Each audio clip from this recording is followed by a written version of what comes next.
What is up, guys? Welcome to your I think it's your eighth at least. Who's counting? Welcome to your eighth JavaScript tutorial. And in this tutorial, I'm adjusting right now. Probably should have done that before I started. Then again, I probably should have found out what tutorial I'm doing too. But anyways, welcome to your eighth tutorial in JavaScript. And in this tutorial, I'm going to be talking about how to use multiple parameters with your function. So let's go ahead and make a function right now. And I'm going to name mine apples because I'm kind of in the mood for some applesauce right now. And let's go ahead and give it two parameters. In order to give it two parameters, inside your parentheses, instead of just writing the name of one variable, you write the name of however many variables you need, separated with a comma. So if you have two variables, you separate them with one comma. So I have a variable called 1, and I have a variable called 2. Now inside the body of my function, let's go ahead and use both of those variables. Document write, we'll just go ahead and write something like 1 is better than, and actually need some spaces, is better than add 2. So now you can see that this is where I taught you guys how to add strings to variables. This is one instance where it would come in handy. And another cool thing that I didn't teach you guys yet, but anytime you add a string of a HTML tag or XHTML tag, it actually will treat that not as text, but actually treat that as the tag itself. So whenever it comes across this right here, it's actually going to break, aka move you to the next line. So that's a neat little trick that you guys might want to remember.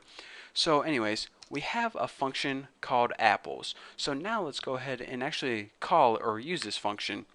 And in order to call a function, you just go ahead and type the function name anywhere in your program, and then you write what other information that it needs. So this function, we already know it needs two pieces of information. So let's give it two pieces of information. I'm going to give it my name as a variable, and as the other variable it needs, I'm going to give it the name of my cousin, Hobart. So let's go ahead and save this and refresh and see what we get. Bucky is better than Hobart. So what it did is it said, alright, we have this function that takes two pieces of information. So whenever we're running our program and we said that we want to use this information, it's going to say, alright, what variable are you going to use as number 1? Okay, Bucky, got it. Now what variable are you going to use is the variable 2? Hobart, got it, check.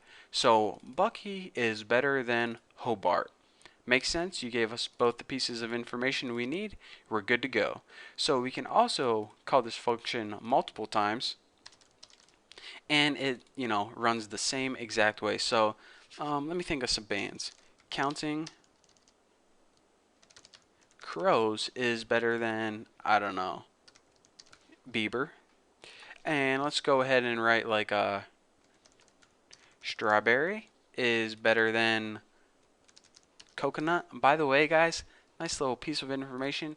I absolutely hate coconuts. I can't stand the smell of it. I can't stand the sight of it. I can't even wash my hair with coconut shampoo. It makes me gag.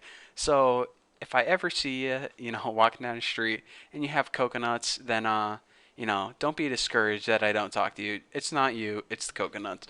So let's go ahead and save this, refresh it, and see what we get. Bucky is better than Hobart. Counting crows is better than Bieber, should be are better. Strawberry is better than coconut, which is true. All of these things are true. So anyways, back to our program. What it did is it substituted the first one for 1 and the second one for 2, and then inside our function it just substituted those variables for whatever we had out here. And again, these are called the parameters, and whenever we're giving this information or substituting it, it's called passing information into your parameters. So again, if you're watching these tutorials because you were taking a JavaScript class at school and you couldn't understand your teacher, that's the questions that they're going to ask on the test, and that's the information that you need to know. Parameters, passing it in. So there you go. But if you're just watching this, then don't even worry about it. As long as your program works, you're good to go. So thank you guys for watching. Don't forget to subscribe. Don't forget to check out my website, my other videos, and don't forget to check me out if you see me on the street. So yeah, I guess I'll see you next tutorial.